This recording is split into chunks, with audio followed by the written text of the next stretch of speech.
Hello, Trojans fans. Welcome to another edition of the Peristyle Podcast. I'm your host, Ryan Abraham, joined alongside Connor Morrissette, a.k.a. Triple Double. Thank you for listening across the podcasting network. And if you're watching us live or on the replay on YouTube, over our YouTube channel at Inside Troy, we appreciate that very much. We are live. It's a Wednesday afternoon, starting this one at 1 p.m. Pacific time. So if you're watching live, you're in the chat. We'd love to hear from you. Put your questions in there. Put question up front. I'll start and look at it later. If you have a funny comment that I'm able to put up on the screen, I'll do that as well. And we would love for you to smash that like button and subscribe to the channel so you know when we're going live. Hit that little bell, which is a notification. We appreciate when you do that, and we appreciate when you write into the show. We have a lot of email questions today, Connor. Podcast at uscfootball.com. I don't know if you realize, but USC lost to Utah for the fourth straight time over the weekend. So fans are not happy, but we hear a lot of that. We got a bunch of voicemails to get to too. 424-254-9141 is the number over there. So if you left a voicemail, we will play it for you. And then if you happen to have that Apple Podcasting app, leave us a 5-star review. We would love those, and it does help to grow the show. How you guys doing? Everyone out there. Hope you guys are well. Connor, how are you doing? I'm great. I thought you were asking me that at first. You too. We got our buddy George in the chat is he says, let's see. Hi Ryan and Connor. YouTube like number 2 today. So thank you. Thank you for liking the stream. It's good to see you guys. So a lot of people in the chat already. So thank you for that. And thank you, Connor, for being here. I know you're getting ready to head over to practice. My pleasure. We'll see if Lincoln Riley's back today. Yesterday, the USC representative who told us that he was not going to be there due to illness said it's day-to-day, so I guess he could be back, could not. We'll see. We'll get to the bottom of that today, but interesting that he hasn't been there, and hope everything's all right with him. Yeah, hopefully everything's okay. That is the sort of kind of breaking news that USC hadn't had a head coach for the last couple of games. Or last couple of practices, not games. Excuse me for that. But yes, like Connor said, Lincoln Riley was not out at practice. Definitely had a different feel to it, I guess.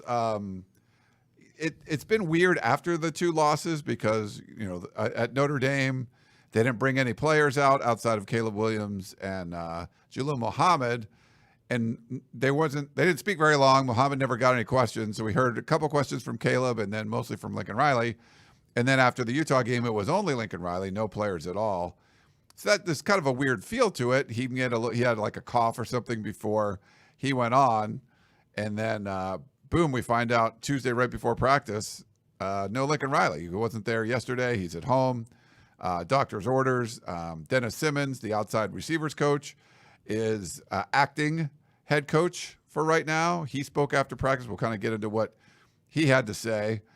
They're trying to get going through compliance to get Cliff Kingsbury as one of the assistants. So if you can have 10 full-time coaches, if one of them can't do their duties, someone else can step in and kind of take that on-field role. So they're looking to get Kingsbury to do that. And I don't know why they would mention that if they didn't anticipate not having Riley for Cal, because if he's back, then you don't need Cliff to be one of the on-field assistants. So that to me immediately sounded an alarm in my head. Why even mention that if it's day-to-day and he might be back? To me, that makes it sound like he might not be back against Cal. Of course, we'll see, but I was just confused as to why they would mention that on a Tuesday. Because maybe he wasn't going to be able to be at practice on Wednesday, so Kingsbury could do more of a on-field role. I don't know. That's kind of interesting. But I guess at least a contingency plan. If Riley can't make the trip to Cal, you would like to have another assistant. And if you have a former NFL head coach on your roster, on your staff, you might as well get him. And then Dennis Simmons, I asked him who would call the offensive plays if Riley wasn't there. And he kind of laughed at me, and he was like, we'll cross that bridge when we get to it. So then that made me think maybe Riley would be back. I don't know. The bottom line is I haven't heard any inside information or anything as to why. It's all speculation at this point. We can only go with what we've been told. So there are some factors that make me think, okay, he might be back. Others maybe not. We'll see. It's a big game this week, of course, after losing 2 in a row. You got to get back in the win column on the road, favored by 11 points against Cal, a team USC should beat. Massive spot for him after a bad couple weeks. So you hope you can have your head coach, but we'll see. Yeah, for sure. definitely been interesting. Dennis Simmons, I would say, kind of a quiet talker. He's not going to say a whole lot. He took over this role a couple years ago when Lincoln Riley was sick, and all the Oklahoma fans like, oh, we've seen this before, because it was a few weeks before Lincoln Riley ended up leaving for the USC job. So there was speculation that he wasn't out sick. He was interviewing and all that kind of stuff. Or I don't know if that was like known, but whatever. But that's what they're saying, that this was like something similar. Oh, Lincoln Riley's like interviewing for something. But from everything we heard, there's some, What would he be interviewing for on October 25th? No NFL jobs are currently open. Yeah, that doesn't make any sense. That doesn't make any sense to me. But there's Oklahoma fans that were sort of like insinuating that just because that's what had happened before. But wish him the very best. And we don't know. And Connor's going to head out to practice in a little bit. We'll know if he's going to be there today. We did get word from the USC spokesperson about practice time, but nothing about if the head coach, like, oh, by the way, is the head coach going to be there? And you asked Dennis about like player availability after the Utah game. He's like, that was my call. He didn't know. So like he kind of gave some quick answers to some of the stuff. He's just sort of like kind of a placeholder more than anything. I don't know if you would describe it any other way, Connor. It wasn't like I'm here to disseminate information. It didn't feel like that. Yeah, the best representation of that. How's Lincoln Riley doing? He's doing better. Yeah. That's it. He's doing better. 3 words. So a man of few words, Dennis Simmons is, and that's okay. Nothing wrong with that. But usually we get a little bit more from Lincoln Riley. It was a short interview. I didn't have too many takeaways from it. I asked about Cliff Kingsbury, how his role changed, and he said he's working more with the quarterbacks. But other than that, he's just as beneficial being here as he was when Lincoln wasn't here. So, yeah, not a ton to take away from him. More to take away from Alex Grinch and some of the players. But certainly interesting. Dennis Simmons, if USC plays Cal without Lincoln Riley, will address reporters after that game, potentially. So I imagine we might have to get used to it if this continues. Yeah, it's weird. So, and the vibe has definitely been a little weird sometimes. Oh, so weird. It's very strange. Thinking back to, God, it was like 2015, I think, or whatever year Sark got fired, knowing that I was on my way to practice and you start getting these text messages like, hey, Sark's not there. Sark's not here at practice. And you're like, oh, what's going on? And, this was before gets fired and all that kind of stuff. That was just a weird vibe, but that was off the field stuff that Sark had done. This is obviously something different. But when a head coach isn't there, things just feel everyone's going, he is the Pied Piper. He's like leading everybody. So when you don't have that leader there, it just feels different. And like not having Sark there and all that weird stuff that was going on and the rumors of Pat Hayden fired him yet or not, and eventually did. That was very strange. But that was like Sark was expected to be at practice and was not. And then in this case, he's expected to be there, but it's due to sickness and not due to other stuff, off the field kind of stuff. But I'm glad you felt it too. It just being out there just felt weird. Everything was just like different, I guess. And then we asked Alex Grinch about it, and he goes, it's just business as usual, really fast, and kind of wrapped up that answer quickly. Whereas that kind of made me think something else was up, because usually you just say, yeah, it's kind of weird without the head coach here, but we're still doing okay. He just, the way he was so matter-of-fact about it and almost like it was a rehearsed answer made me think, why even bother rehearsing something like this? What does that mean? What's your end goal? What with trying to just have a quick response and then not get to it? Maybe they just don't want to, reveal anything. I guess that would make sense. But just his answer too made me think like, what is going on? Yeah, there was, and the players seem kind of upbeat. We'll get to all that kind of stuff. We want to talk about what Alex Grinch said. You wrote a good column about what he said or didn't say. Cade gave us a super chat, so thanks for that. He says, I came here to say bravo to Connor for that instant analysis after the game. Was so good, it made the loss less painful. Nice work, triple double. Thank you, I appreciate it. Yeah, so he stepped in. It was going to be a shotgun instant analysis, and Connor was just shoehorned my way in. He was like chomping at the bit. He needed to say something, and I think he wanted to do instant analysis yesterday after practice too. So you wrote that column just like. Well, it didn't click with me what he said until after. Like, I go back and I usually write a story about Alex Grinch every time he speaks, so I try to listen back to what he says if I don't hear everything clearly in the moment. And then that instantly him saying about the wheel routes, how that wasn't on film, kind of like got my attention. And then I tweeted it. Didn't mean to like pile on the guy, but then some Utah fans were like, hey, actually, we did that the week before against Cal, so what is he talking about? And then someone tweeted the video at me, and I was like, okay, that's a really bad look. And then later on, Grinch talked about how the quarterback running Barnes, that wasn't on film either. They weren't prepared for that. And maybe it was a formation thing because eventually, like, there was just no way he could have missed that. So I think he probably misspoke more than anything, but he just said that what happened against USC didn't happen in the past, and it clearly did. So I just had to write something like either Alex Grinch made a mistake or he's not watching film right. Those were the only two logical conclusions. Yeah, and it was, the question was about, I think for the most part, when you ask Alex Grinch questions, I think there's a lot of thoughtful answers. I think and I feel like now, I mean, at the end, basically what he was saying was like, we're not where we need to be, right? Like they're not, you're back in the hundreds with, the defensive rankings. And he was asked specifically about having, a freshman rush end matched up more than once with, a wheel on a wheel route, like what's going on there. And he's talking about like playing the percentages and all that. And then, stopping a quarterback run, because it's been repeated that, third and long quarterbacks run and pick it up. And Bryson Barnes did that. And it just, I felt like the answers from yesterday, after Tuesday's practice, just weren't as good or as insightful as some of the other ones. Just because it's almost like, well, there's no way to really defend it anymore. Not that he would be defensive about it, but I think he would kind of give you, what he felt like really went wrong. And I don't know if he just didn't know what to say or just wasn't going to be like, well, the players stink or so. I'm not sure. But, last year you could talk about players. You got better players now. There's only one way. There's only one place to point. And so the answers felt different to me. I don't know if that makes sense. To his credit, he still said at the end, like you said, Ryan, it needs to be better. And he fell on the sword, acknowledged it. It's been 2 years of this. It's not where it needs to be, is what he said. So credit to him for that. But I agree with you. It did seem kind of off. And I think this all goes back to everything about that Utah game. It was either a pass-fail game. Them losing, yeah, there were some nice moments on both sides of the ball. The pick six for Kalen Bullock was great. Caleb Williams' touchdown run was nice. There were some great plays in that game. Marshawn Lloyd had a nice run. But it was pass-fail. You either beat the team that beat you twice last year at home with their third-string quarterback, or you didn't. You're either a real college football contending team, at least for a week longer than people maybe thought after some games previously, or you're not. And USC proved that it wasn't. So Alex Grinch coming out and taking all those questions, you're right. What could he have possibly said?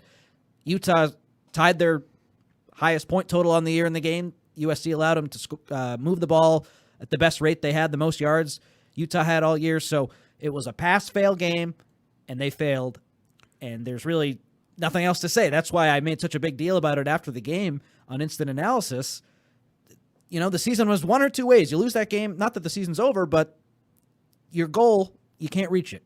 Yeah. And if you win, you're still alive. So I like the pass-fail thing. Yeah. It doesn't and I said this going in because people were getting upset at close wins.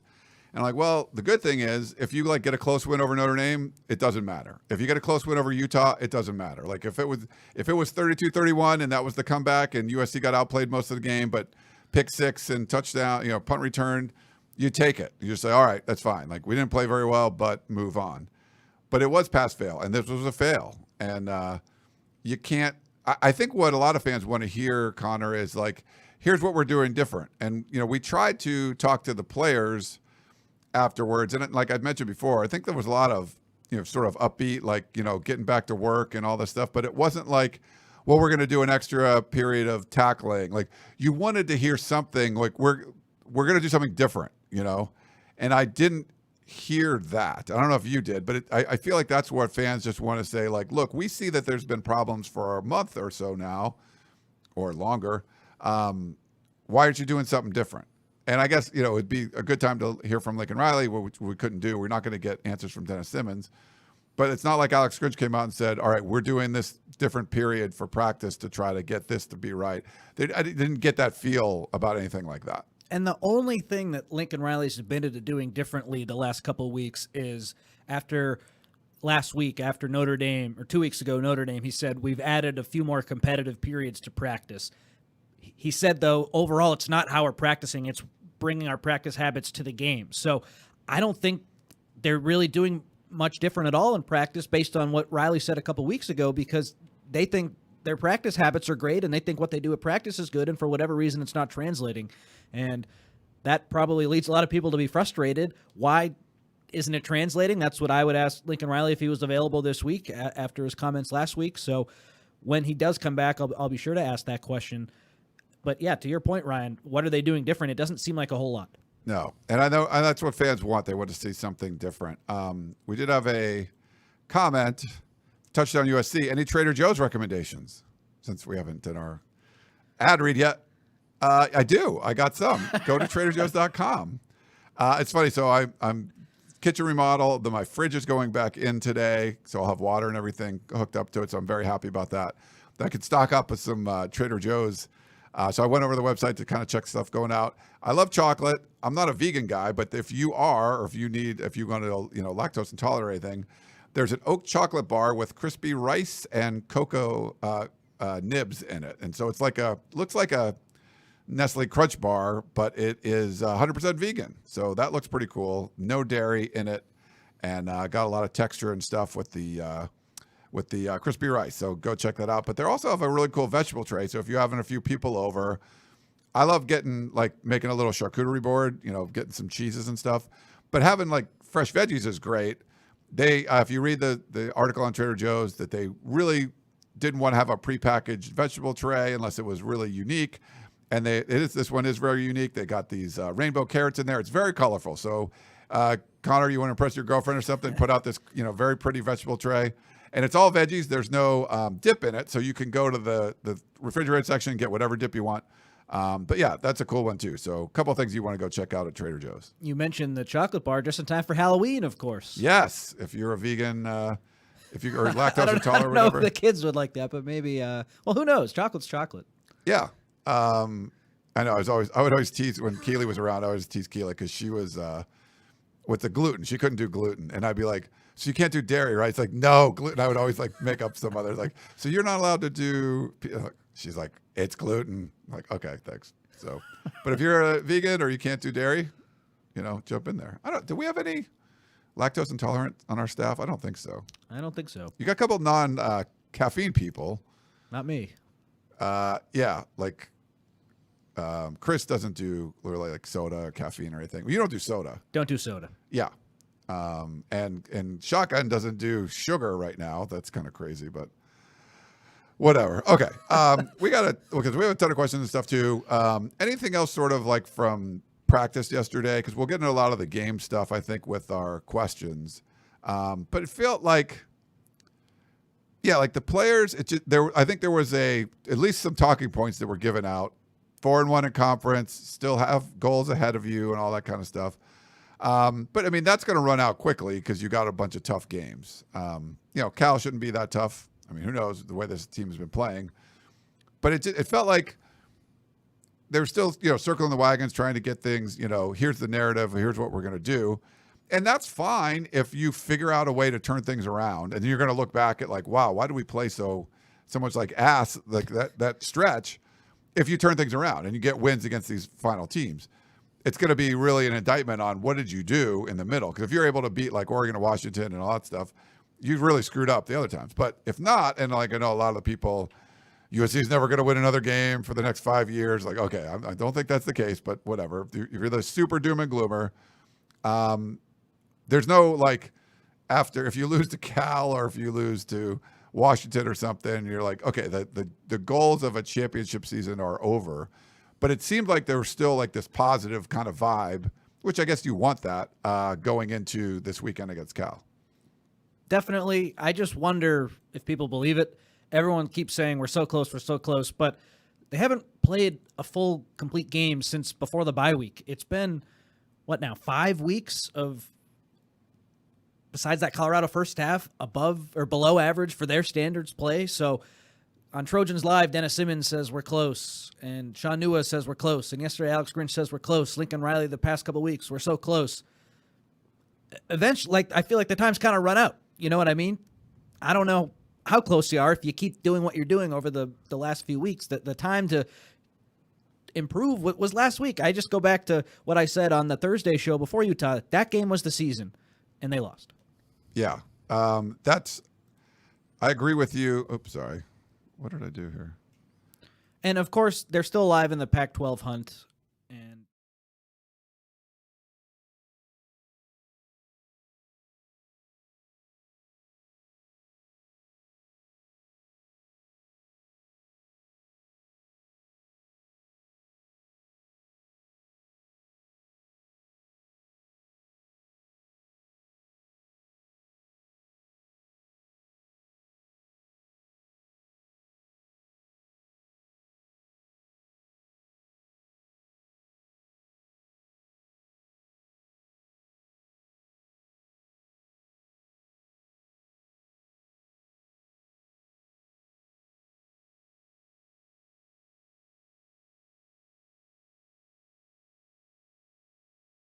Oh, hold on. And I don't want to be the big doom and gloomer, but at the beginning of the year, if you told USC fans your quarterback will throw more interceptions than picks in the first 2 games against ranked teams and your defense isn't as good as it should be, people would say, okay, well, that sounds like the worst case scenario. You know what I mean? Like, I didn't think people bargained for both things going wrong. I know I certainly did. And I thought, okay, if the season doesn't go a certain way, it's not going to be the offense's fault. And the last couple of weeks, the offense hasn't been as good as we've seen it in the past. Defensively, I did think the team was going to get better, and that hasn't happened either. At the beginning of the year, if you told me the defense wasn't going to be as good as I thought, I'd say, okay, I can understand that. But both things kind of going wrong right now, I think that's another big surprise to a lot of fans, and I totally get it. It's funny. So if you're watching live on YouTube, my apologies. We went to silent mode. We went to a silent count. Oh no! For a few seconds. So just like how the sausage is made, I can I don't know if I'll put the overhead camera here. So I'm here if you're watching on YouTube, and sorry if you're just listening on the podcast, but I'm controlling on the screen as I'm talking and hosting the show. There's a whole bunch of different like angles, camera angles and things, and different pictures I can put up there. And I like accidentally clicked something I didn't mean to click, and I somehow muted the feed. So you didn't get to hear us for a few seconds or something, or a minute. So sorry about that. The Spotify listeners will be all right? Like the podcast was still the podcast is fine. The podcast is being it's recorded. The poor YouTube people. Sorry, the YouTube people. We didn't get that for a second. So, yeah. Okay. Well, anything else you want to get to, and then before we jump into questions, because we do have a lot, and I'm sure we'll talk a lot about all this other stuff. Anything sort of on the top of your mind you wanted to get off your chest? Unless you want me to repeat what I just said for the YouTube people, I'm good. Yeah. You guys can listen to the podcast and stuff. And we had some lip readers in there, so you can put it in chat. If there's something you read Connor's lips, put it right in the chat, and people can jump in there and check it out. So yeah, we got like 180 something people are watching live. We appreciate you all doing that. Okay, so let's do this. We'll take a quick break. We'll come back and get to a lot of questions, so a lot of topics. If you are in the chat watching live, put question up front, and I will start. We'll try to get to it as well. So back in a minute.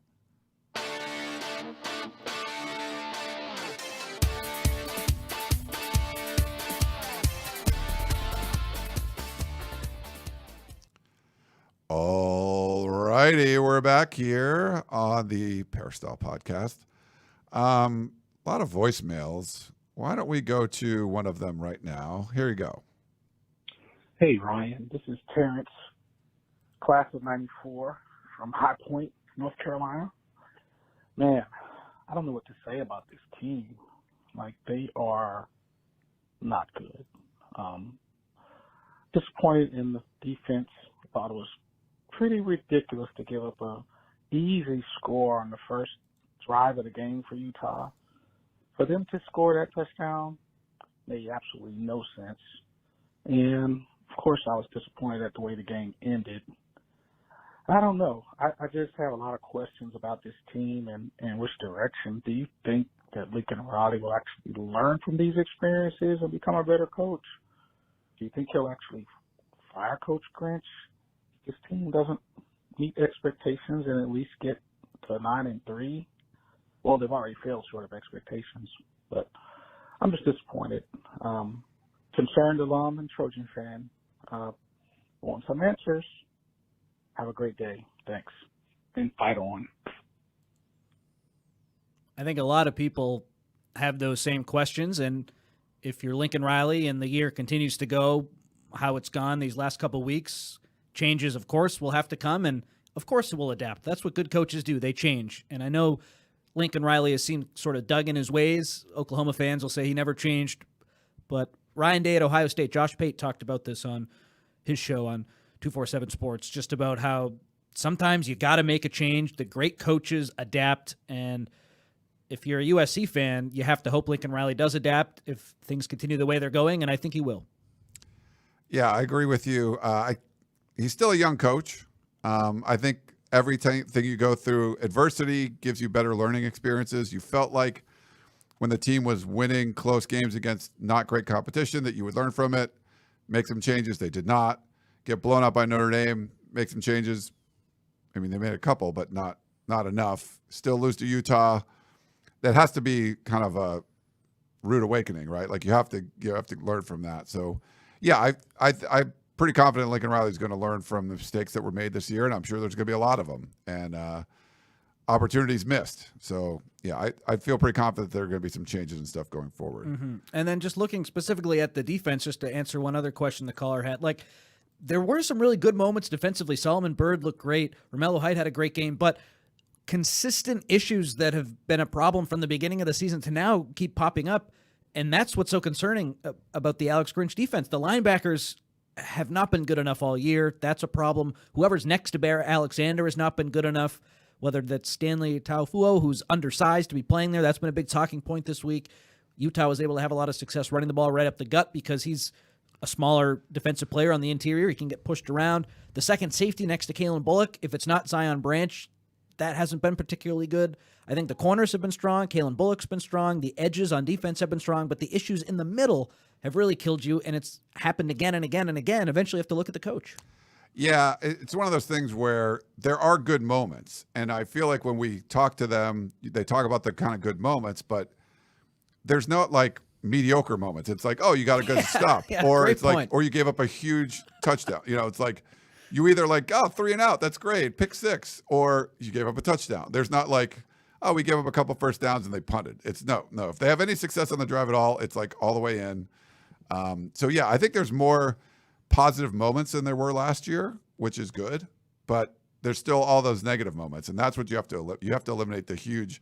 I mean, Utah's not known as a explosive team. I think they had 16 like explosive plays like all season, and they had 8 against USC. Like depending how you define it, but they were getting again high water marks for more than 5 yards per passing attempt, like than their average.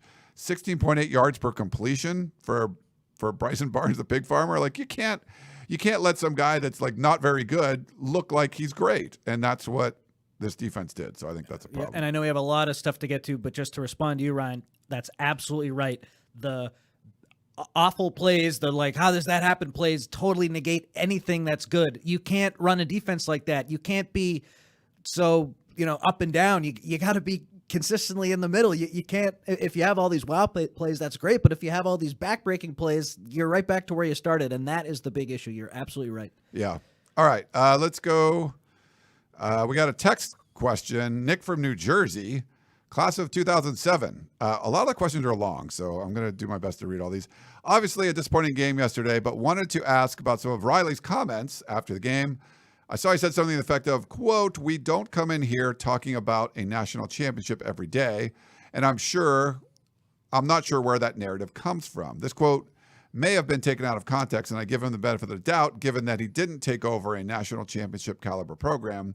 But to say that he doesn't know where that narrative came from almost suggests he doesn't understand the program he took over. USC football isn't about being bowl eligible and winning the Holiday Bowl. The team may not be championship ready yet, but a championship culture is part of what defines USC football, like many of the other great programs, Notre Dame, etc., and sports franchises. If that's not in the awareness of the team, from staff to every player on down the line, it seems there's something really off about the culture and direction of the program. Would be interested to hear your thoughts on this. Fight on. And says, P.S., something along the lines of, quote, "Our goal is and always will be a national championship. And we have some milestones along the way to get there. Right now, we're focused on the Pac-12, on a Pac-12 championship, and we have a lot of work to do to get there. Would have landed way differently. The quotes that the emailer uses were not taken out of context. To add a little bit more to it, Riley said that, but then also said that's where you want to be, and that's where we're building this program. And at USC, that should always be the case pretty much. So he did acknowledge that, but he did say, I don't know where those expectations came from. And that's not as bad as the untrained eye comment, but it's not a great comment for a coach that started the year number 5 in the country. USC was number 5. Where do the expectations come from? The first AP poll before anyone played any games. Caleb Williams winning the Heisman. What you did in the transfer portal. Of course there were expectations. So I thought that was a little bit of a disingenuous quote from him, and not the first time this year that that's happened. Yeah, I'm sure there's some things he said that he would like to have back. The untrained eye one, he is still getting hammered. The for untrained that. eye was really. I'm starting to, even though I disagree with him saying that, and I feel like what people are saying is somewhat warranted, I'm starting to feel bad for him because people are ripping him for that. Just still hammered. Yeah, there's sometimes quotes around this beat like just live forever. There was one before your time. I mean, most someone in the USC sports information department was quoted, but was supposed to be an off-the-record interview, but they used it, and I can't remember what it was for. But it was about like fans being upset at whoever. I don't even remember who the coach was. It probably was Clay Helton or something like that. And the quote was about, well, those are the $100 donors, and like they don't matter. And that went on. I mean, that was used. So people would still bring it up, like, oh, we're just the $100 donors, not the big time donors. It wasn't a good. I mean, I know the person that said it. It wasn't meant for public consumption, but they shouldn't have said it either way.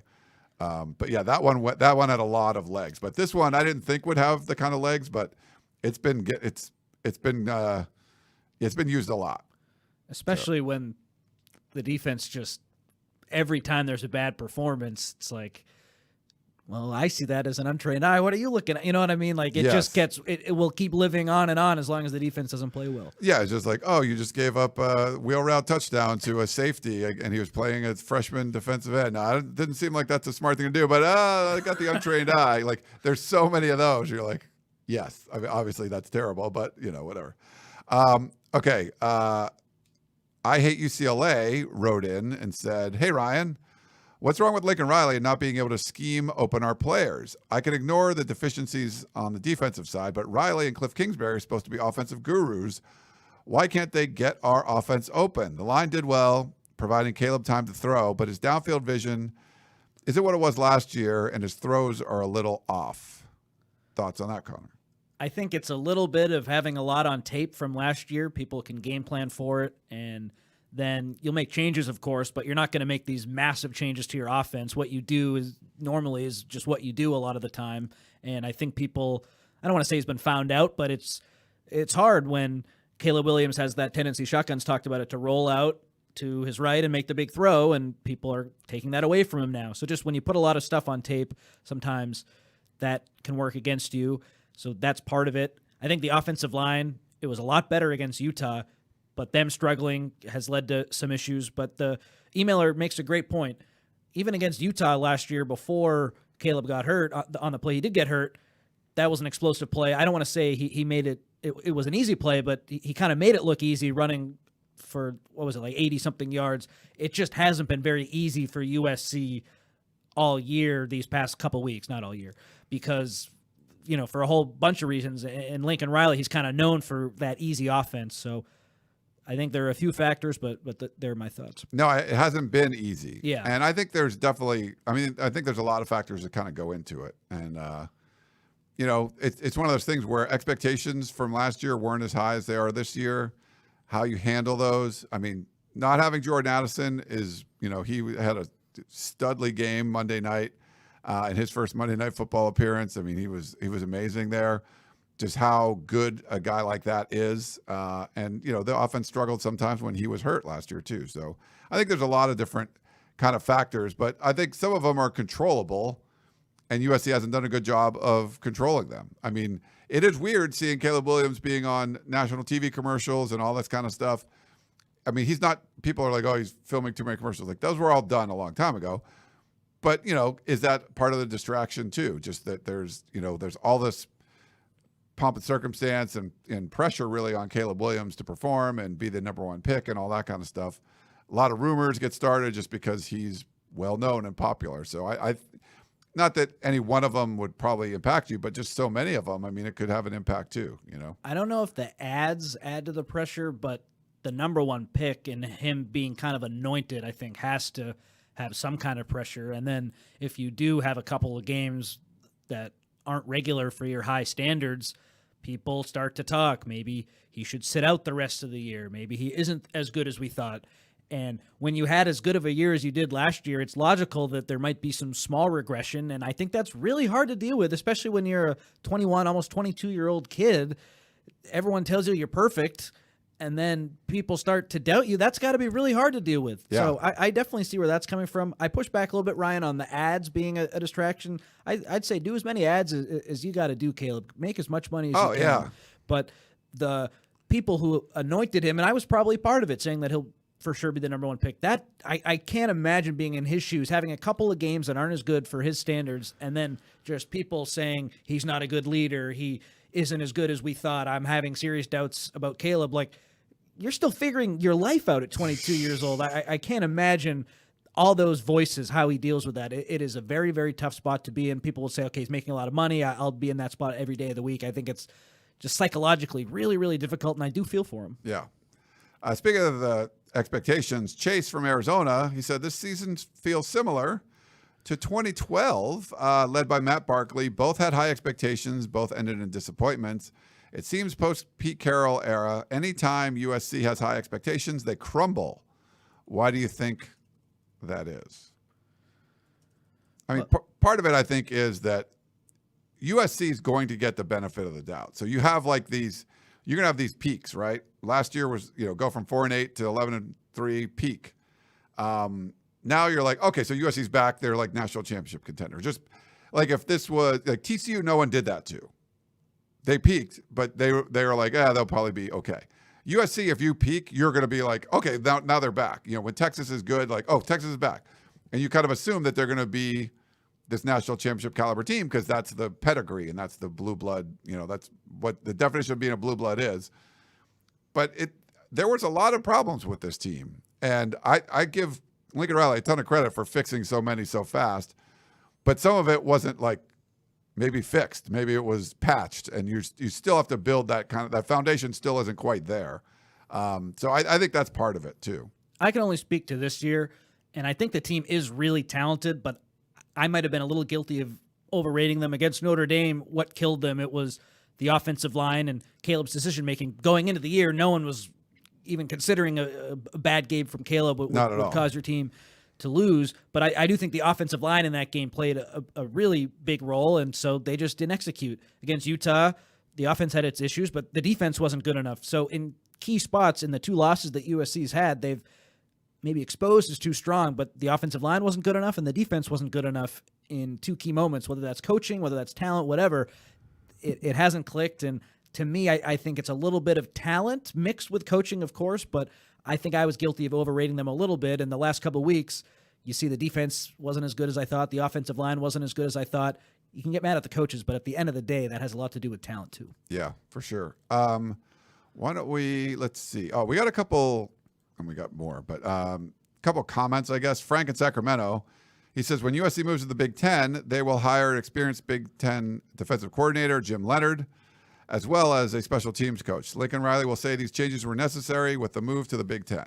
So he's not going to hire a special teams coach because then he'd have to fire another assistant. And I don't see that happening. His philosophy is we don't need one. And while special teams haven't been great this year outside of Zachariah Branch, I don't think there's anything that's happened for him to bring on a special teams coach. Now, a new defensive coordinator, I could see that, but that's another instance where I'll believe that when I see it. Let's not fire Grinch before he's been fired.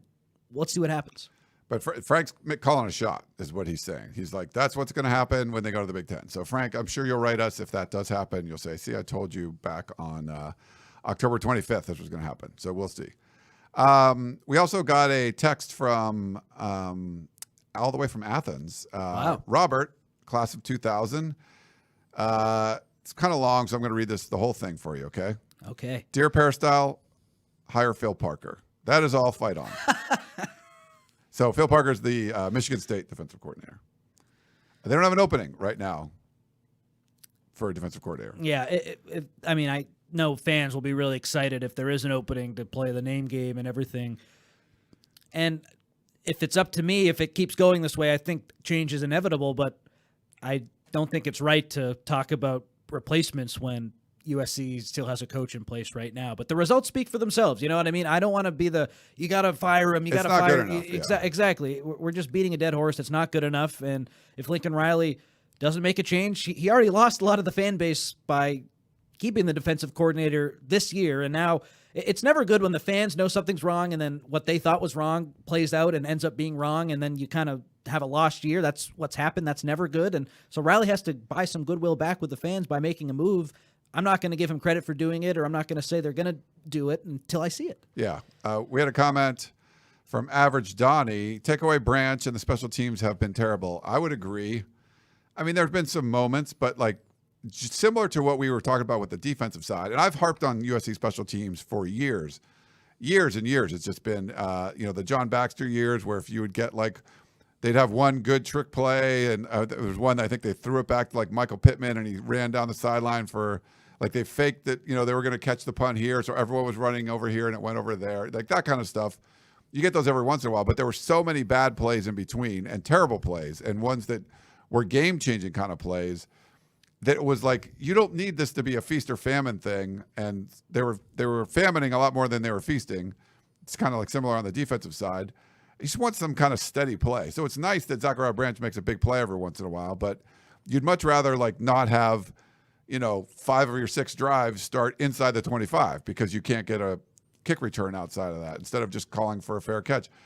I think there's big problems here, but similar, like you would kind of point to, you got that punt return set up the game-winning or the go-ahead touchdown. It wasn't game-winning, go-ahead touchdown. But there were so many other bad plays leading up to that, and I feel like, Average Donnie's right. It's just, it hasn't been good enough. And I'm not saying his philosophy isn't to hire a special teams coordinator, but I think you need to do something different because it's not working very well, whatever you're doing.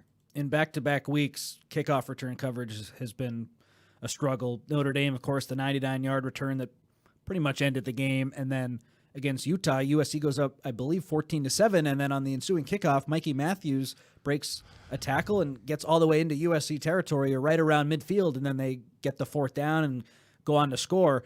In a game where you needed to hold off any points that you could, that was a massive, massive mistake. Didn't result directly in a touchdown, but it led to a short field for Utah, 1 4th down conversion, and then boom, they're into the end zone. That was a big problem too. Yeah. Let's play a voicemail for you. Hey, Peristyle Podcast. Glad you guys are around. You guys bring a lot of insight into the games. I'm calling about Utah's the loss to Utah. I don't know what's going on with the team, but it seems like last year's offense is better than this year. The other thing I'm concerned about is Bear. I don't think without Bear, I don't know where this defense would be. And I don't see that we're recruiting any guys like Bear. But we need more guys like Bear because he seems to disrupt. I know he had a penalty and he got disqualified, but he seems to be the one guy that's pulling his weight. He seems to get in the backfield and create havoc.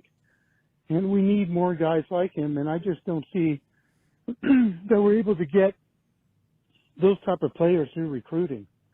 And I hate to rely on the transfer portal. It doesn't seem to be working as well as maybe it should be. But I just see a big disconnect in the team right now. I'd like to know your thoughts. It's a fair point. And on Bear Alexander, you have to talk about the 2 15-yard penalties because they were so costly. If you take those away, I know you can't, but just work with me if you do. He had an awesome game against Utah. The 4th down stop was him. If he didn't have that late hit, that would have been a 3rd and goal for Utah.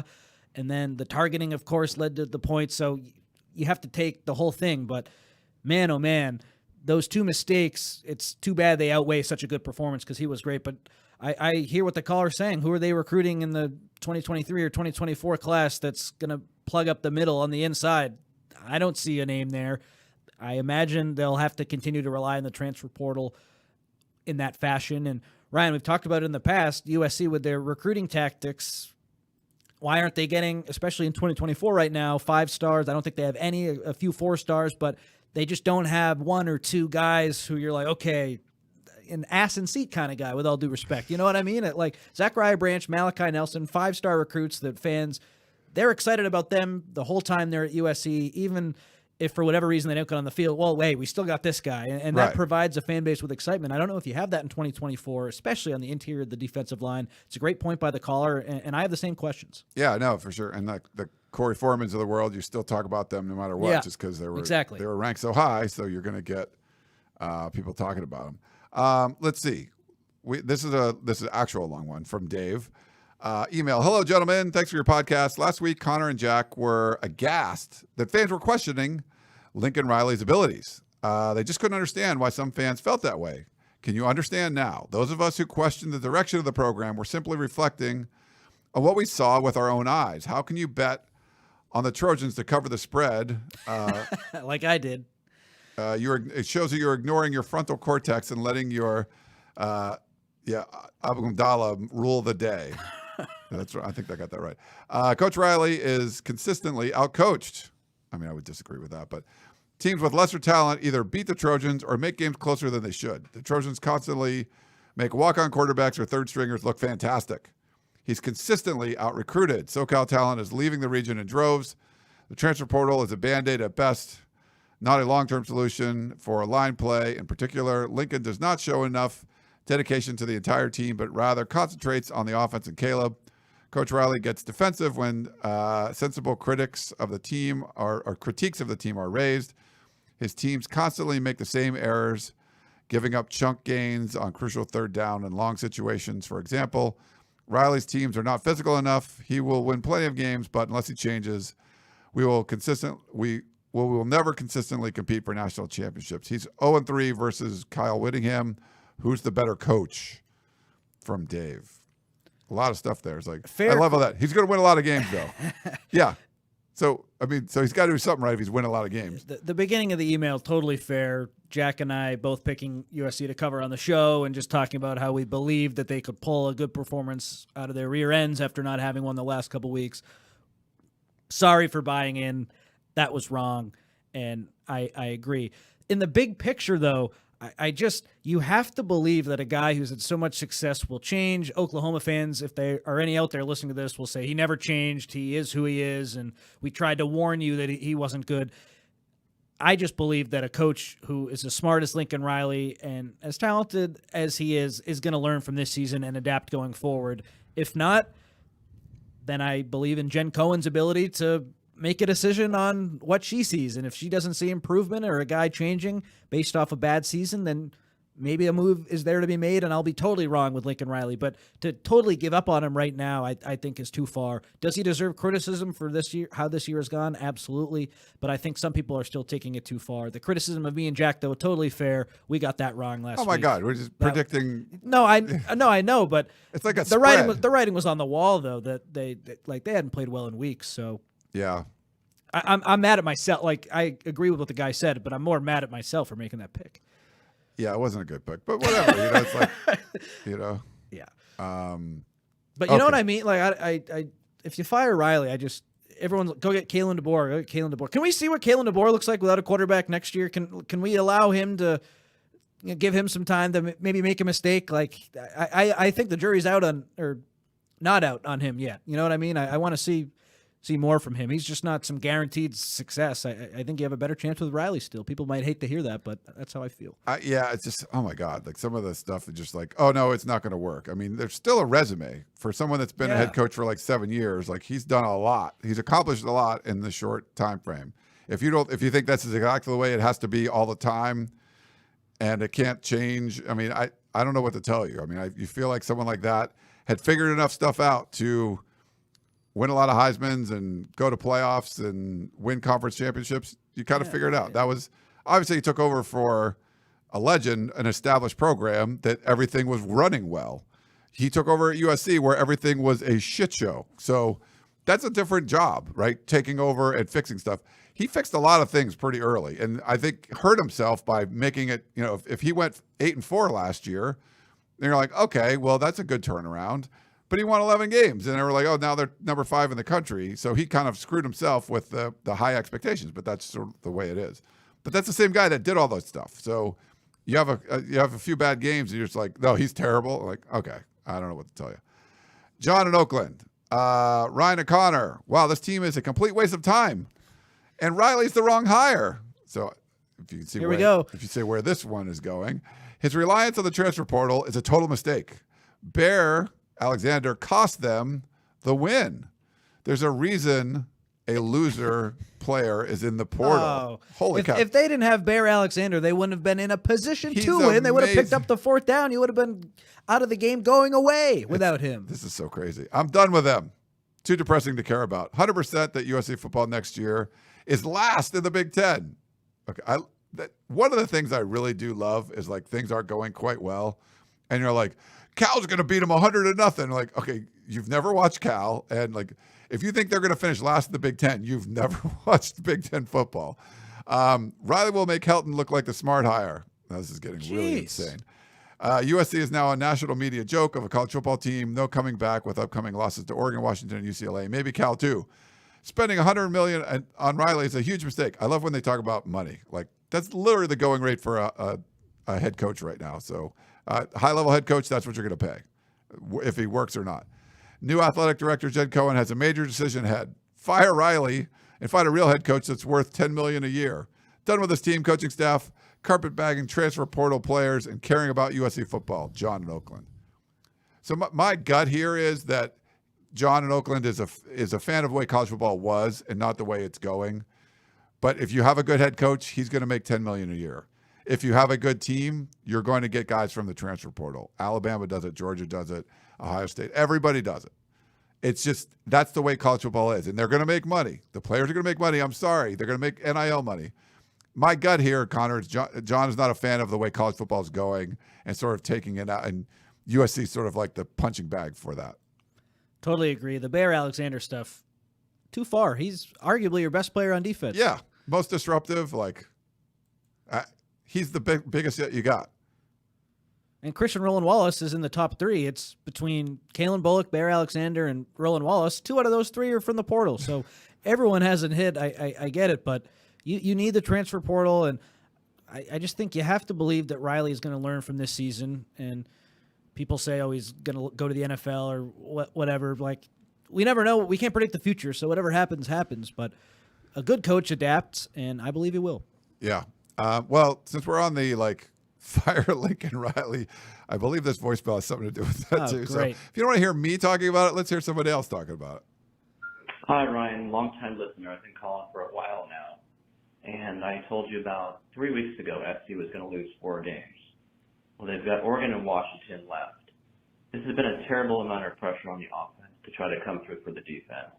Bear Alexander is frustrated because the defensive scheme is so bad, he feels like he's got to carry the team themselves. The offense feels like they have to actually score over 30 points per game to win, which is a lot of pressure on them.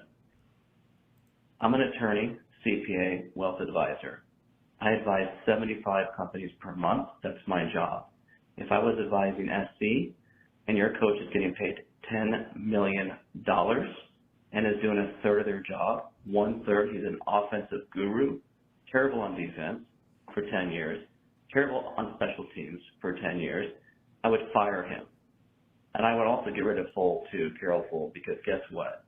People don't go to the game anymore because they knew this was going to happen. Everybody knew this was going to happen. That stadium was half full. The only people that didn't know was Lincoln Riley and Carol Full, because according to Lincoln Riley, they have a stout defense. Really? Your offense has got to score 30 points and you have a stout defense? Whittingham would have been a better hire for USC. He would have been 1/3 of the cost, and he's beat him 4 times in a row. It's enough already. It's enough. The board of directors at USC have to get it together because this is pathetic. Man, Is 8-4 that bad? I'm stealing a quote from or a point from Jack. This year it probably is, but in the grand scheme of things, if 8-4 is one of your bad years, fine. I don't know. I feel like annoyed about this take that I just believe in Lincoln when there's so much reason to doubt him these last couple weeks. I just disagree with everyone wanting to make drastic changes. He wants to fire the president. Yeah, you're so poorly run if you try to make those changes, and people are just so quick to react. I believe Lincoln Riley can change, and he's going to have to do it now, but that's my prediction that I think maybe, hey, next year, no one's really that excited about next season. Who are the big recruits? Who's the quarterback? They overachieved the first year, underachieved this year. Who's to say they won't overachieve next year? I don't know. Moving on from him makes no sense to me, and that guy seems to have a lot of financial sense, but I don't know. Does firing him help you financially? I don't think so. Yeah, I don't think people care about the money or whatever. It's like you signed a deal with the Big Ten. Yeah, it's not your money. You're going to the Big Ten making a lot of money. You couldn't get Kyle Whittingham for a third of the price. First of all, you'd have to pay him a boatload to get here. He wouldn't want to come to LA. That's not his deal. Like every coach doesn't work in every environment, but that's not going to work. Like you would not get Kyle Whittingham to come to USC for $3.3 million. Like that's just not realistic. So, the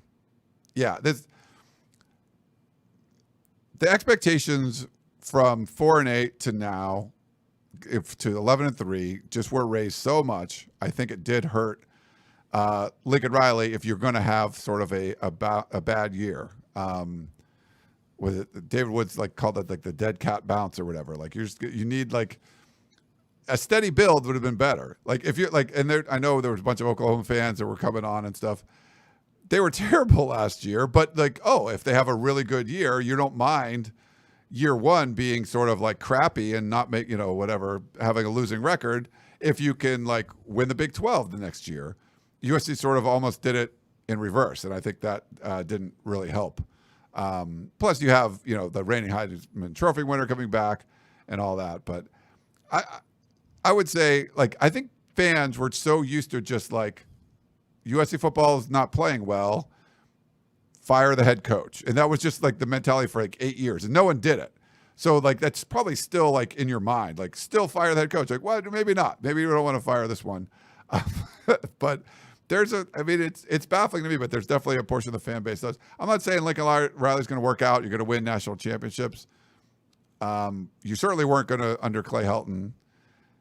I think the administration did the best job they possibly could do, hiring the first blue blood, to a blue blood from a blue blood in 30 years. It just hadn't happened. And then, soon afterwards, Brian Kelly goes to LSU from Notre Dame. So it happened twice, but it really hadn't happened in decades. So, and if Chip Kelly doesn't work out at UCLA, he was a hot commodity when they hired him. They're you got to bring him in. Give them credit. I think they did. They took them a while to get going, and they're going better now. It took them too long. It took too long. That was a slow build. But I don't criticize the hire because it's he was the hot commodity right at the time. Lincoln Riley was someone that wasn't even he was unachievable, and you got him. I think you just have to give him a chance. He did some really great things in year one. They're looking kind of shitty in year two for parts of this or a lot of it. But I would still. It's not to the point where I'm it's not going to work. We've seen some greatness already in the first, 20 games or whatever he's been around USC. So if you just want to just oh, no, it's over. I don't know, man. I don't think anybody would work for you if that's, you got to be good right away. They were really good. They've fallen off a little bit, but I'm not ready to jump off the bandwagon and say, he's not a very good head coach, despite all of the success he's had in his short head coaching career. They've never lost to an unranked team. The teams that they should beat, they've beaten, and people will say, Tulane, Utah. But just top 25 teams are good. They're tough to beat. And USC, they've lost all 5 games under Lincoln Riley to top 25 teams. Do you wish that was better? Was the Tulane game awful? Was the Utah game awful last week? Yeah, but it's not like they're losing to teams who are unranked, who they shouldn't be losing to. They've come close. This every week, Ryan, turns into a defend Lincoln Riley. Does he have problems with his defense? Absolutely. Does he need to make a change there? I think he does because, like I said, the Utah game, you either had it or you didn't. They showed that they didn't have it. That was the season. your defense wasn't good enough. It's time to do something different. And if he does make a change, I think that will buy him some more goodwill from the fans. People are upset with him because the defense is so bad. Let's give him a chance to correct it. It hasn't happened as quick as some people would have liked. That's just football. It's not a week-to-week thing. It's a year-by-year thing. Change can kind of take some time, and I don't know. People now are just so quick to want to do something, pull the trigger, and you got to be patient a lot of the time. Yeah, people want Pete Carroll in the chat, and it's like, I mean, the guy's in his 70s. It's like, he's great. I mean, we love Pete Carroll, but holy cow, like, he's not going back to college. He's going to retire. Great career, college, NFL, and look at James Franklin at Penn State. He won a Rose Bowl last year, but what is he, like 1-9 or 0-9 or something on the road again? Loses to Ohio State on the road against top 10 teams. He is a good coach, but he has his critics. Would you want James Franklin? You know what I mean? Like, I think you could argue that Lincoln Riley is a more attractive, sexier candidate than a James Franklin. And James Franklin is a damn good coach. Yeah, Michael in the chat says, imagine if we hired Fickle, Campbell, or Rule. Like, all those guys are struggling, right? Like, none of them are doing great. Like, Fickle comes to Washington State, they lose. Campbell at Iowa State's been, hit or miss. And, Nebraska's still kind of a dumpster fire. Like, those are real candidates. And I believe in Rule in the long term. Long term, yeah. His first year has been a little dicey. I don't know what he saw in the quarterback that he brought in from Georgia Tech. He wasn't very good. I haven't really even watched much Nebraska the last couple of weeks, so maybe they've made a change there, and I have no idea. But your point is right. Last year, having it go so well, and now this year having it not go so well, people say, okay, they haven't improved. Maybe it was too much of an ask, or too tough to ask them to improve. I think that's wrong, but just bad things happen. I don't know. It's not always going to be perfect, and you just got to weather the storm. Yeah, for sure. Understand how bad this team was, and the program was, and the administration was.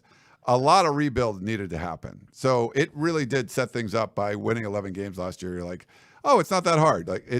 There was still a lot going on. The only frustrating thing with that, and I agree with people, like people will say, where was that at the beginning of the season? You know what I mean? Why were you guys not saying that at the beginning of the season? They've underachieved. That we've said it nonstop. They haven't been as good as they should have been. Lincoln Riley is the head coach. He's the guy in charge of them not being as good as they should be. No one's denying that. But making a change right now, in my opinion, or after the season, makes absolutely no sense. And I don't know why so many people are so upset with him. What, did he hurt your feelings with the untrained eye comment? That he made a mistake. Mistakes happen. People want David Shaw. Like, holy cow, how bad was he at the end of the thing? They went 3-9 and didn't fire a single person. Could you imagine the fire culture around USC right now? Like, they'd want everybody fired. Like, David Shaw brought the entire staff back after they went 3-9. Like, think about that. You want David Shaw as your head coach? Okay.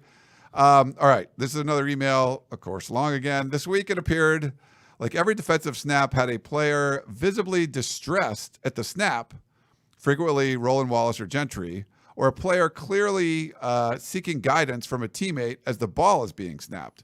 It's certainly not something new, but it felt more consistent on display this week. Is this the case? And if so, is it justified by the personnel changes, or is it just the scheme is too complicated? I've been reluctant to hop on the, quote, fire Grinch bandwagon, but this felt like the most obvious pre-snap confusion I've maybe ever seen watching football. How are they not keyed in and sure of their assignments after watching what Utah did to Cal last week, allowing 34 points to a converted safety and a backup quarterback? That's like third-string quarterback, though. Just doesn't feel right, yet Lincoln and Grinch speak with confidence every week that it's going to be fine. I'm just at a loss for justification, I guess, at this point. Sorry for the question turning into a bit of a rant in this second paragraph. I won't even get into trying to comprehend Braylon Shelby playing cornerback all night because I think he's doing his assignment, RIP. Feel free to only read out the first paragraph if this is too long. Too late. Thanks for everything you guys do. Best, Garrett from Boston now, previously from Ann Arbor. And he says, P.S. I'm hoping Shotgun's weekly film study can help comment on whether it really was worse last night than the past 7 games, or my eyes are just looking for validation in a narrative that the Grinch scheme is just too complicated. The stuff about the increased confusion, I noticed that too. Damani Jackson, Roland Wallace being like, what the heck? And maybe people didn't see it if you weren't at the game, if it wasn't on the screen. I don't know if you could see it on TV, but they were like flipping out, like going like this to the sideline, like what's the play? And it all stems back to Alex Grinch is similar to Lincoln Riley. They try to get the perfect play and they change the play a lot. Mason Cobb called it playing some offense on defense, how they change the play. So that's all it is, not knowing what the call is. And is the defense too confusing? Potentially, but why the guys are freaking out so much is because they aren't 100% sure what the play is, and that's a big issue. So I think that emailer was spot on. The increased confusion, I noticed it too. It was funny. A lot of times it was the cornerbacks having that confusion, and they ended up covering their guys fine on those plays. But it's them changing the play too much and people not knowing exactly where to be. And, I mean, you let up a season-high points to Utah. You wonder why that happens. That's a big part of it. Yeah, for sure. We had someone in the chat talking about that we're fools about David Shaw, David Shaw had some great success at Stanford. Took over for Jim Harbaugh, kept it rolling. And a lot of people feel that Shaw just benefited from Harbaugh. I mean, sure, but he kept it going longer than like Harbaugh's guys were there. But college football changed, and David Shaw and Stanford did not. And once, we saw Brian Kelly reinvent himself. That team went 4-8. He fired everybody, brought in new people, and they went to a playoff. David Shaw went 3-9 and didn't fire a single person. And they were doing the same thing again and didn't want it again, and basically was like forced out of there. So, yeah, I mean, David Shaw was great for a while, but then he wasn't, and he didn't adapt to the way college football was changing. So, yeah, I think that's on him. And USC just needs to recruit better. They need to consistently be in the top 10 every year and maybe even top 5. Remember when Georgia, they hadn't won yet, but they were knocking on the door, and people would say, oh, it's coming, because they're recruiting at such a high level. That's the way to do it. Lincoln Riley can coach quarterbacks really well and coach offense, but if USC isn't doing what it needs to do to get these top players in, then it's not really Lincoln Riley's fault that they might not be playing at the highest level. And I think that's a big part of things too. People don't want to talk about the recruiting. They just want to talk about what they see on the field with Riley, which is fair, but they got to recruit better too. Yeah. One last email, and we'll get to some chat questions. Brennan, hello, chaps. I get it. This team is underperforming compared to expectations, but it's beyond annoying seeing people enjoy being right about the team losing. We already get spammed with salty Oklahoma fans. We don't need our own fan base spamming it too. I missed the P during the Hilton years because we all became united. Question, do you think that Caleb's body language is a sign of arrogance at the end of the game, or do you think it's just a kid who is tired of trying to will this team to victories that the defense lets him down on? I don't know if arrogance is the right word. Like, what, he was on the bench, and did he shake hands? I don't know. We're doing a million things up there in the press box, so I didn't get a chance to see maybe what people saw at home. I think I saw him sitting on the bench and just sort of being frustrated. Is that arrogant that you lost and you're mad? I don't think so. I think it was just frustration more. I forget what the other half of the question was, arrogant or what. But to me, I don't think him being upset after a loss was arrogant. Yeah, I would agree with you. He normally just kind of sits by himself, right? Like he does. I think that's like a common sort of thing that he does. All right, let's get to some YouTube questions. Let's see. Jason says, how long do you think it will take for Lincoln Riley to build this team through recruiting? I look at Julian Lewis's freshman year, if he reclassifies to 2025, and he's there, so that's not next season, but the year after, that would be 4 years of Riley, all of his recruits, the number one recruit in the country if Lewis sticks with it and ends up reclassifying. That's the year that I look at. If you're not really got everything rolling that year, that's a concern. People won't want to hear it. They'll be upset that next year doesn't look good or that this year was a failure. That's fine, but let's call it like it is. Most coaches in these positions, they need a little bit of time, and the number one recruit coming in, that's a really good thing, and I'd be excited about that. Next year, I'd be excited about too. You never know what could happen, but that's the real year, I think, that first year with Julian Lewis when it should be all Lincoln Riley's guys. Yeah. All right. George says, let me get his question. While you can't watch practice beyond stretching, how will coaching work with Lincoln at home, Dennis Simmons as acting head coach, and Cliff Kingsbury added as an assistant coach? Well, they didn't really tell us too much, but I think it'll be very similar. I don't know exactly what Riley does outside of when they go live and he's calling the plays, but like when they're broken up in their position stuff, a lot of times he's over with the offense and it's just the quarterbacks warming up, throwing to the receivers, and then we have to leave. So I don't know what Riley does during the nitty-gritty times of practice, but everyone else will just be doing what they usually do, in my opinion, and maybe when they need a head coach, Simmons will call the plays, or whoever's calling the plays will call the plays. That's the only question I have, is who calls the plays during the live periods. Yeah, that's not sure about Everything that. else will be the same. Right. And some of it can be scripted, and there's just like, here's just what the plays are, and that's what we're doing. Cam wrote in, says, do you think Simmons was kind of smug answering questions yesterday? Guy laughed after every question. No, that's just That's how his he personality. Is. Yeah. I don't think it's smug. I don't think he wants to be doing it. Yeah, exactly. Like, it's like, okay, you're, if you're like, you're on a jury, you probably didn't want jury duty, but you went, you got the notice, you don't want to like get arrested or something, and you show up, and you're like, definitely don't want to get on a trial, but you get picked on a trial, and you try to like get out of it. He is getting paid a lot, though. He's getting paid a lot. But then you're like, you're going to be the jury foreman, and you're like, all right. And the jury foreman, you're like, they read their verdict or whatever after all this stuff, and they don't look that enthused. They probably don't want to be there. I don't think he wants to be there. I think he wants to get paid to be a receivers coach. I don't think he wants to have to like answer questions about head coaching stuff, because that's just not his deal. That's my guess. I agree. And I don't think smug is the right way. He's just a man of few words, and sometimes answering questions from media people like us can be kind of funny. So I don't think he was smug. Yeah, hold on. We got one. There was one. I think we've got one of our Oklahoma fans in here. I will put this in. We told you about Lincoln Riley. Huh? Sooner Devil, for that caller. Sooner fans aren't salty. We're happy the three amigos are gone. And to be fair, I've known a lot of Sooner people over the years, even from back in the Orange Bowl day. Just really like the people I've interacted with. I know the guys over at Sooner Scoop really well. I've worked with them back in the Rivals and stuff. You're here. That's the problem. Why are you on a USC football message board, or why are you on a USC football video? We're talking about the USC team. If you're not salty or you're not bitter, you just wouldn't be here. You'd just be like, fine. You have a good team. Like, I'd be learning about my own team and not like, see, I told you so kind of stuff. That's what I don't quite get. Yeah. Oklahoma fans say that they warned USC fans that Riley wasn't that good and that they weren't that mad when he left. They were just mad that he took Caleb Williams and Mario Williams, I guess. But they were so mad. Why were they mad? Because he was a good coach. Yes, that's the thing. Like, I think it's just like, it's been 2 years. Like, it's time to like.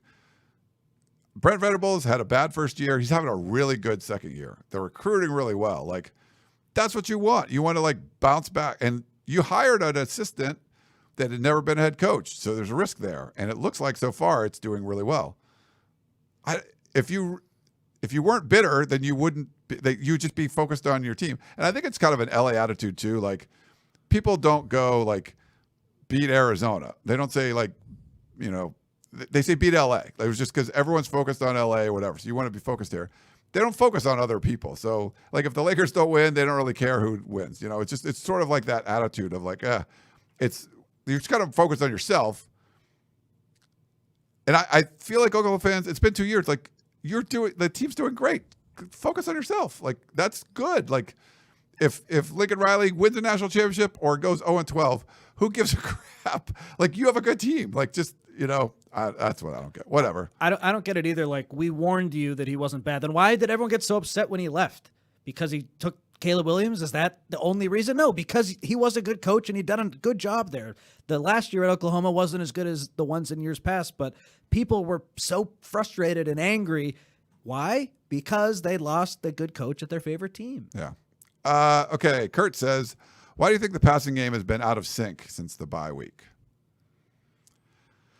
It's a great question. It's hard to say. A little bit offensive line, a little bit defenses realizing that they can play man-to-man because the receivers had a little trouble against man-to-man getting open. So I think part scheme, part offensive line, part just the tape overall, people realizing that Lincoln Riley has these sort of tendencies as a play caller. I think it's a whole bunch of reasons.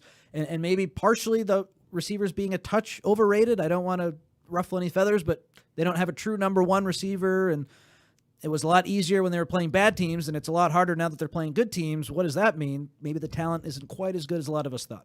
Yeah. Okay. We got a couple more. We'll get out of here. Dave says, what is your takeaway from Grinch claiming the on film part? Is he clueless, lying, ignorant, or all of the above? What was the question? About when the on film stuff, like we didn't see that on film. Oh, I think the main part, what he was talking about was like they're lining up in this defense. You're playing the percentages, right? Like you're playing, maybe they'll see that Shelby's responsibility is going to be on your running back, but they'd have to run a wheel route to beat it. But they did, and they did it more than once. So in his mind, it was more playing percentages. I feel like that's what it was more than just like the film part. I think, too, what he meant was maybe the formations that they had run on film based on what we had seen in the past, not the wheel route stuff. That's all I can imagine. You know what I mean, Ryan? Like, if they have this formation out there, then they're going to do a run play. And then against USC, they did the same formation, but it was a pass play. I have to imagine that they saw the wheel route on film from the week before, and I have to imagine that they saw Barnes running on film from the week before because he did. So maybe it just had to do with their alignment, and what they did on the alignment was different week to week. If that's not it, then you're in a lot of trouble. Either way, you're in a lot of trouble. That would be my rationale, kind of sticking up for Grinch a little bit. But no matter what, the quotes were not very good and pretty damning. They weren't. They were not very good. Gary says, I think Oklahoma fans feel like a jilted lover. I don't want him, but you can't have him. It's one of those things. I did a piece last year, and I asked RJ about it. I'm like, I forgot I did that one. It was called Orbiting the X's, because USC had so many X's out there. Like Clay Helton was gone, all the staff was gone, a lot of the players were gone. They had multiple quarterbacks, different places. So I would do a story every week on how did they do. Georgia Southern beat Nebraska. This was a big win.